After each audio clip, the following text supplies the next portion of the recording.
E aí, meus caros, tudo bem? Vamos começar aí a nossa terceira fase e agora aquela que eu faço os resultados para vocês aí sobre o governo Lula. E bom, então vamos lá para a gente poder entender aí, né, de como que foi, se deu certo essa mudança. O que ocorria nos outros governos? Nos outros governos, os governos eles investiam nas classes A e B e um pouco no grupo C. Qual que era a ideia dos outros governos? Colocava o dinheiro do Estado nessas três classes aqui, em proporções maiores em A e B. A ideia era fazer que A forçasse ali B crescer e que B forçasse C se desenvolver também. E, consequentemente, D e E. O que ocorria? Quando o dinheiro é colocado em A e B em menor quantidade em C, esse valor não era distribuído para as classes inferiores e acabava ocorrendo uma concentração de renda, onde aquele indivíduo que era mais rico acabava ficando mais rico ainda. O que o governo Lula faz que é fundamental para nós? Nós temos uma mudança. Essa mudança é da seguinte forma: o Estado ele se torna aí maior, mas ele passa a investir o seu maior volume de investimentos no grupo E, no grupo D e ali no grupo C. E ele diminui os investimentos em B e A.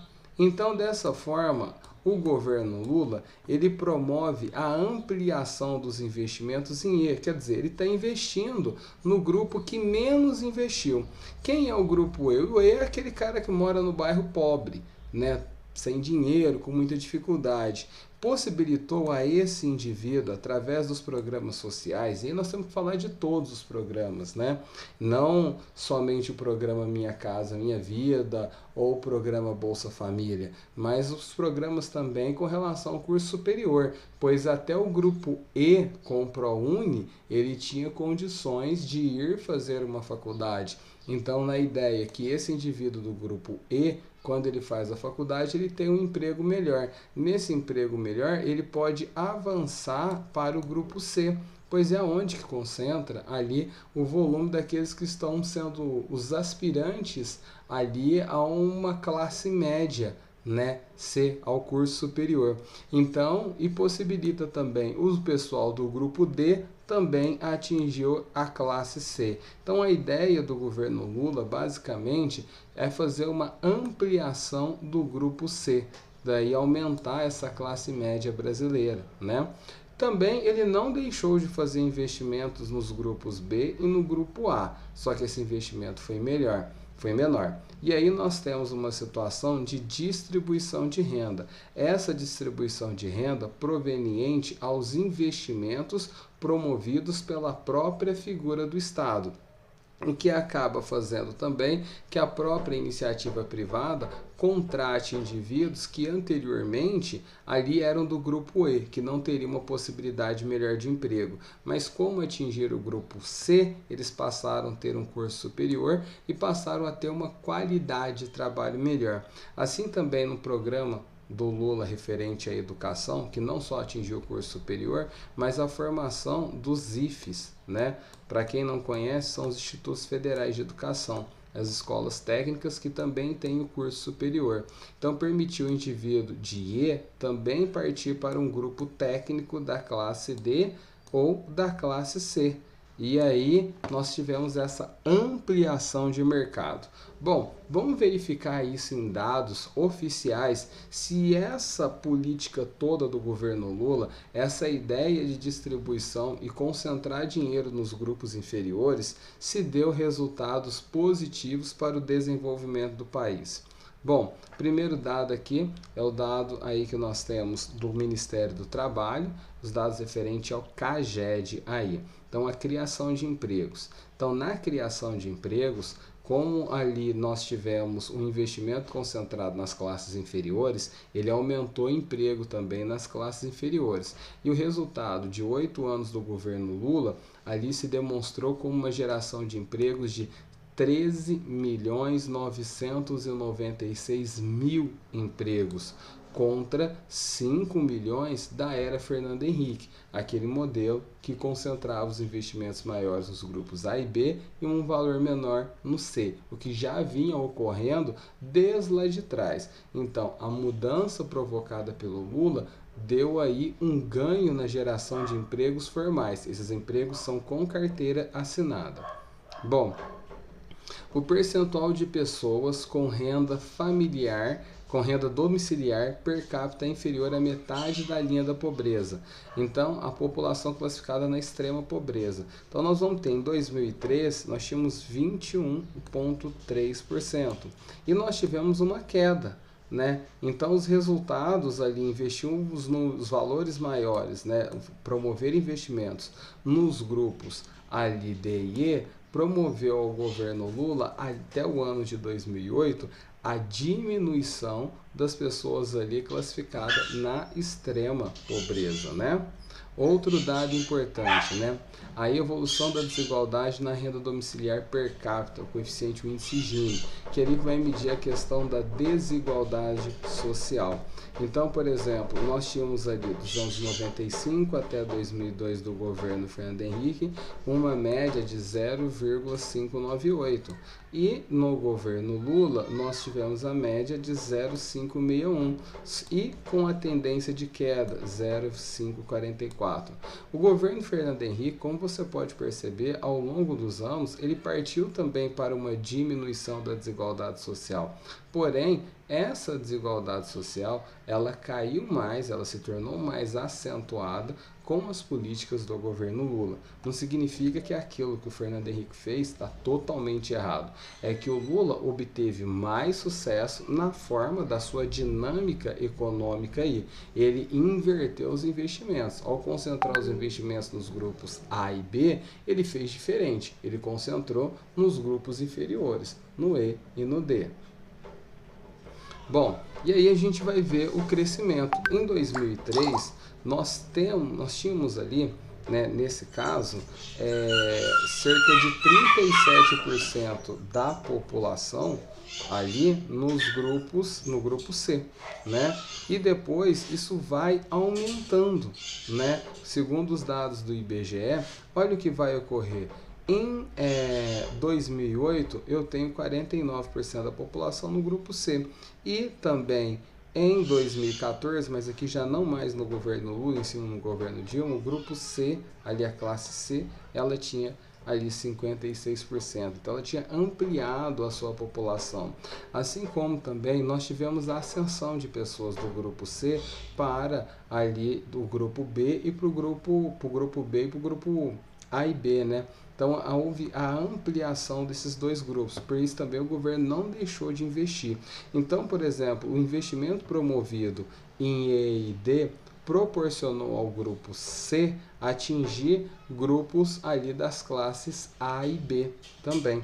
Por outro lado, você vai perceber que desde 2003 o grupo E, a classe E, ela vai diminuindo.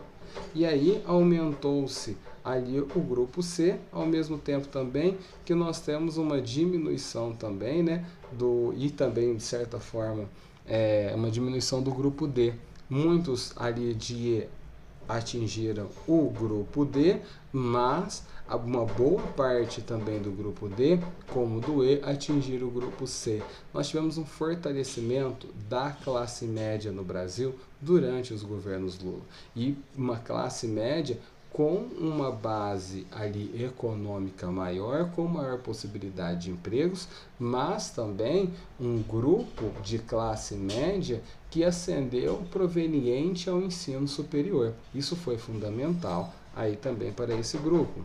Bom, nós tivemos aqui a balança comercial brasileira e a balança comercial ela apresentou números extremamente altos, né? Mas ela apresenta uma queda. A queda em 2008 aqui está ligado aí à crise, né? 2008, 2009 e 2010. a crise que nós tivemos aí do subprime norte-americano, o que fez com que o governo Lula passasse a investir muito mais investir muito mais dentro do mercado interno brasileiro, incentivando aí o consumo interno das pessoas. A média do governo Lula em referente à balança comercial, ela é positiva, cerca de 32 bilhões, que no caso do governo Fernando Henrique Cardoso, mesmo com seu desenvolvimento, com tudo que ocorreu, ela foi negativa, né? O volume de crédito concedido. Olha, o que demonstra aqui uma situação bem interessante, né?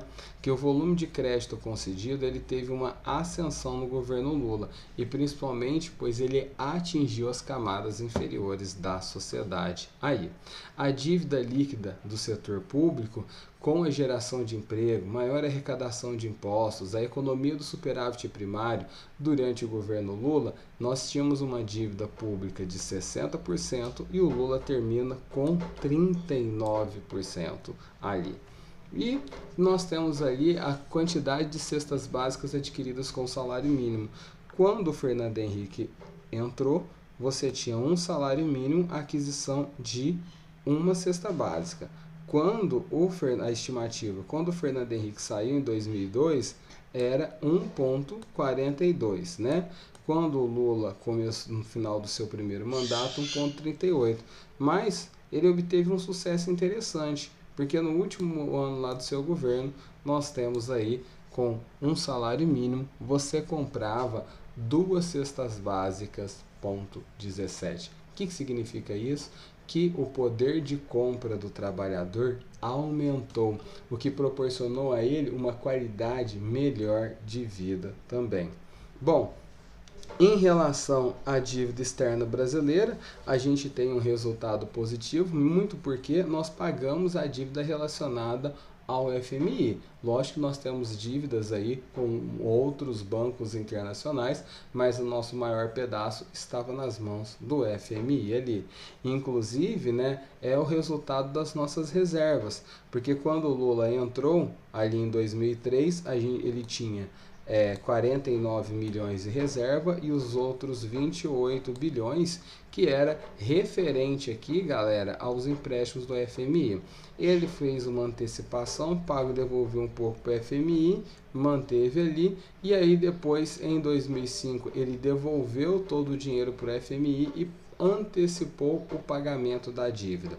Na época, o Lula foi criticado por fazer isso, por alguns economistas, né? Pois poderia pagar uma dívida parcelada, os juros dessa dívida era menor e tal, mas esse pagamento garantiu ao Brasil um desenvolvimento econômico muito grande e uma confiança maior do mercado externo. E aí o Lula, que recebeu o país nessa situação, ele entrega o país lá com esta situação, com 257 bilhões em reservas ali e sem dinheiro de empréstimo via FMI. Bom, por outro lado, vamos verificar aí agora a relação PIB-inflação. 2003, o PIB 1,1, a inflação 9,30. 2004, o PIB 5,7, 7,60 a inflação. 2005, 3,2, 5,69. Percebam aí que a inflação está diminuindo ano a ano e o PIB está se mantendo ali entre 3, 5, 4. 2006, 4 o crescimento do PIB, 3,14 a inflação. 2007, já no primeiro ano do seu segundo mandato, crescimento do PIB de 6,1, é o início das obras do PAC. 4,45 a inflação, não se alterou muito dentro da margem, né? 2008, 5,2 o PIB ali e 5,90 a inflação, temos um aumento aí. 2009, 0,3 é o reflexo, né? Porque a crise ocorre em setembro ali mais ou menos, em 2008, então ele teve ali o reflexo da perda, né, de investimentos e tudo por causa da crise norte-americana, mas a inflação se manteve num volume baixo, menos do que 5%.